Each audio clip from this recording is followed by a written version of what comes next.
SR&BG, the good, the bad, and the ugly life of a targeted individual. Gangstalking, it can get ugly. It's bad, but it also can be good depending on how you're looking at it. I'm gonna go over all of that, but first, let me tell you about this conversation that me and my guy had, right? So we sitting down and we're talking about races, blacks, whites, Mexicans, Asians, and we start comparing these races to different insects. And he was like, give me a race. And I said, all right, black people, the melanated, which insect are we? And he said, we roaches. And I said, oh man, we roaches. He said, yeah, don't get mad. Don't get mad. I'm just comparing them. And I said, okay, how are we the roaches? He said, well, first, there's a roach of every color melanated guy. There's a roach that's my color. There's a roach that's real black. There's a roach that's light-skinned. There's a roach that's white. Those are the Paul Wall roaches.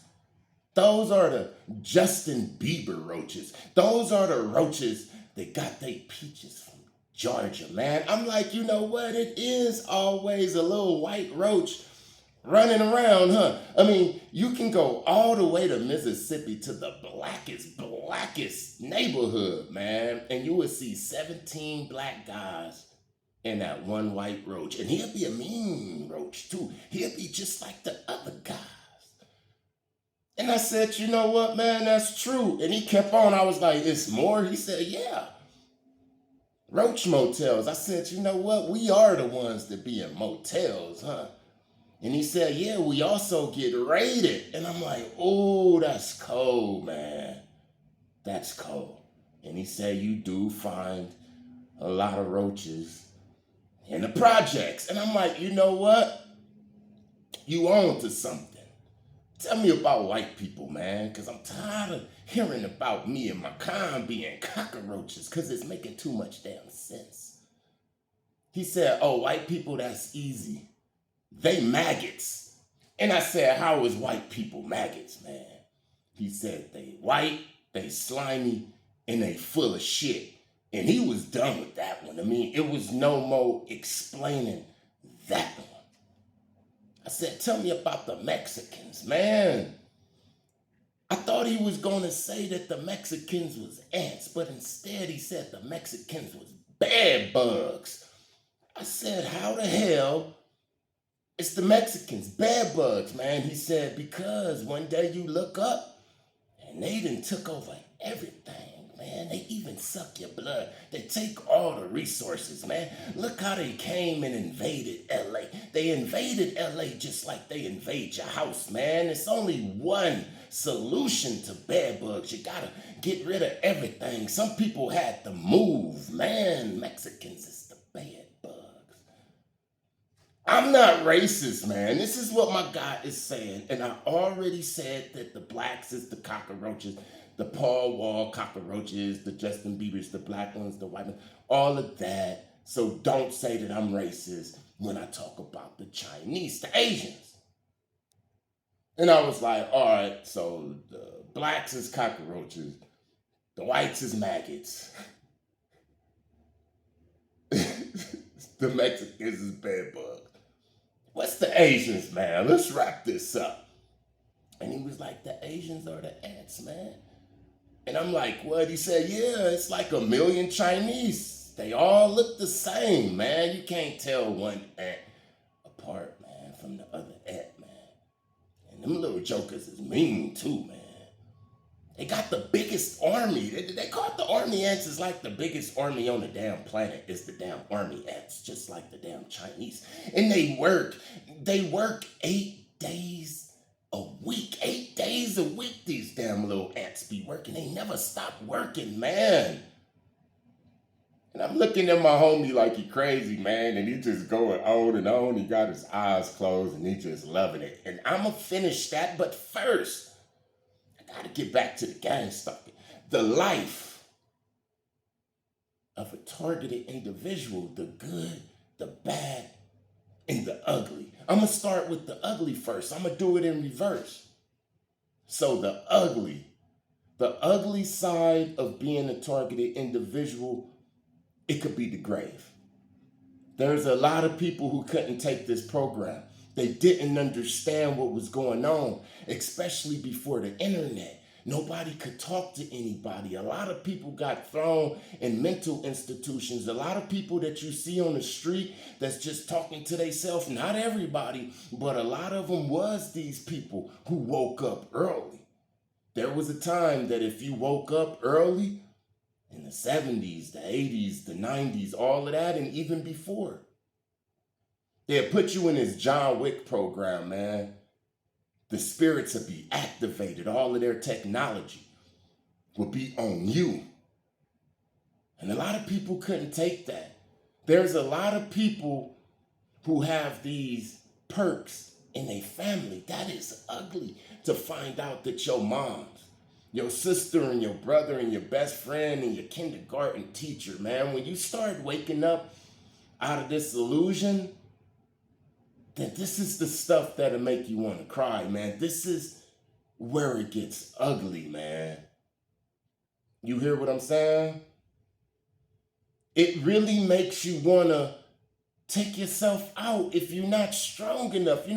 I don't even know how I made it, man. It had to be the Most High. Now, I'm sitting up here, I'm smiling, I'm looking cool, I'm glowing, and I'm telling you that I'm a targeted individual, but trust me, it wasn't easy, man. It was hardest. It was the hardest thing that I ever went through. I'm really picturing it's either you're going to survive it 100% or you're going to succumb to it, man. And it's endless. It just keeps happening. That's what's ugly about it. It's not going to go away. You can't just tell the police. You can't just tell the pastor. You can't just tell the psychiatrist, man, because a lot of these people are a part of this program, and you get deeper and deeper and deeper into the program. They start picking and harassing, and you don't know what's going on, man. So then you start reacting just like a person would. Then you start telling people. Next thing you know, the 72-hour hold. Next thing you know, medications against your will. Now you're getting deeper and deeper and deeper, and then it's like it took your voice away. That's another thing. That's another ugly thing. That once you start telling people, and they play like they don't know or they really don't know, you're going to start sounding really ugly and strange. And when you start telling these people, man, it's going to take away your voice. You're not going to be able to have a valued opinion around none of them because they're going to just say that you're crazy. See, that's the ugly part of gang stalking, especially level 2, the John Wick program. That's when the spirits can get into your own kids, man. That's when the spirits can get into your pets and start barking and barking and barking. That's when the spirit can get into your car, man, into your TV, and things start breaking and you lose your mind. That's when you start losing your keys. The John Wick program is different than people just riding around, flashing lights on you, taking pictures and stuff. The John Wick is more like the spiritual gang stalking turned up, the stuff that they did Jesus. This is why it's so ugly, because once you pass this John Wick gang stalking, it's all up from there. You hear what I'm saying? Let's talk about the bad. I'm going in reverse. That was the ugly. Let's talk about the bad. The bad is the loneliness. You hear what I'm saying? Everybody's going to separate from you. It's not ugly to me because I always was a loner. So that's why I say that it's bad. To some people, the loneliness might be ugly, even hideous. But to me, it was just bad. You hear what I'm saying? The bad side of gang stalking. It's people knowing your business, man. It's like somehow they got this file on you. They know what you ate. They know where you went. Some of them mimic exactly the same clothes that you wore 3 days ago. The street theater, the flashing lights, the noise campaigns. The noise campaigns can be ugly to somebody, but to me, I know how to channel all of that music and all of that noise into working for me, so that's why it's not ugly. It's just bad. It's bad like a little fly. You hear what I'm saying? It's there. You don't want it to be there, but you could survive. You could survive a fly harassing you. You hear what I'm saying? The harassment, man, the stares, the groupings, the different tactics that they're going to use, like the bigger, better tactic. You hear what I'm saying? All of these tactics, that's the bad. Now, let me talk about the good, right? The good is when you start seeing it for what it is, accepting it. You know what? I accept. I'm Gangstalking. And there's nothing I could do about it physically. Now, and I could pray and I can go throughout life and handle my business, but I already know they're already going to be looking at me, monitoring spirits. There's always going to be different tactics. I'm already knowing that they got holes dug for me 2 miles up. I already know that. I accept it. I accept that nothing is mine except the thing that I came here with when I was born. And that's just, this is what you see.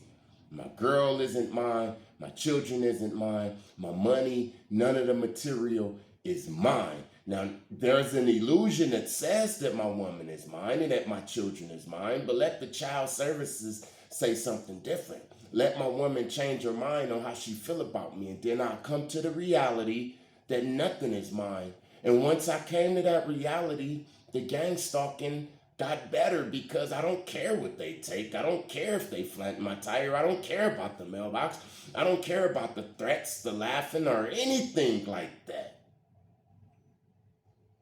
Because I gave it all away. I released everything. Now, I have different material things. But if I lose it, I'm not tripping. You hear what I'm saying? The good side of gang stalking. Once you get to that level, seeing it like that, then the good come. It's not scary no more. You start to see their tactics. It become funny, man. I remember it was a time I would know that it was a Jezebel son. I would know that she was a Jezebel son. And I know everything to say to her, what not to say to her. I could sleep with her. I could string her along and all of that. I was like, ooh, I'm about to start having fun with them because I know their tactics. You hear what I'm saying? And once you know their tactics, you could see them coming from a mile away. And that is so fun. It is actually good. You become like a celebrity. You become like a celebrity superhero. Another thing that's fun is that these coats, once you break up out of it, these coats, how they look at you, a lot of people, how they gonna look at you in public is gonna be like a celebrity, man. That is fun. They're gonna start giving you energy because they really wanna ask you how the hell you survive. Because back in the days, people didn't used to survive this, man. I mean, this was a whole big spider web. And anywhere that we move, we was gonna get caught, man. It's to see people survive this program, they are totally in shock and amazed because this program isn't just a physical program. We battle not against the physical. They use the physical, but the invisible uses the physical. You hear what I'm saying? The powers and principalities, the people that's up on top, the ones that you can't see, the witches, warlocks, and sorcerers, man, that's chatting every day around your picture, around your altar, just like they did on the Golden Child, man. They've been doing it since you was born, man. And now that you woke and you survived all of this and you see their minions as busters. Their minions are busters. They have to follow orders and stuff. Once you see that, it's like you become Neo. You literally become like Neo and they know you Neo. You start getting free stuff from the same people that used to gang stalk you, man. A lot of them start getting scared, especially the ones who know about this energy and stuff and how to use this energy. They start being scared of you because at any moment you could wish them into the cornfield. Like the little boy on the Twilight Zone. Yeah, we got powers to do that. But it'll manifest in a different way. But they won't be here no matter how it happens. They know that. This is fun. It make you feel good, man, to know that you full of God and that they see it. You hear what I'm saying? That's the good side of gang stalking. It's like you become a celebrity. You even start getting paid. You start being able to write your own programs. Once you can write your own programs, that's CEO status right there, man. You can get anything. You can get a shoe and design a shoe. You become like Nipsey Hussle, the alive Nipsey Hussle. You hear what I'm saying? That's all Nipsey Hussle was. He was a guy that was just writing his own programs. What made him want to write his programs? Because he went to different places. He went to Africa, to Mexico. He went to all over the United States. He went to different neighborhoods. He went to Blood neighborhoods, the Paru neighborhoods. To the average rolling 60, he ain't go all them places. He just went up the liquor store, man. So he running off that same program. Nipsey Hussle was a guy that wrote his own programs because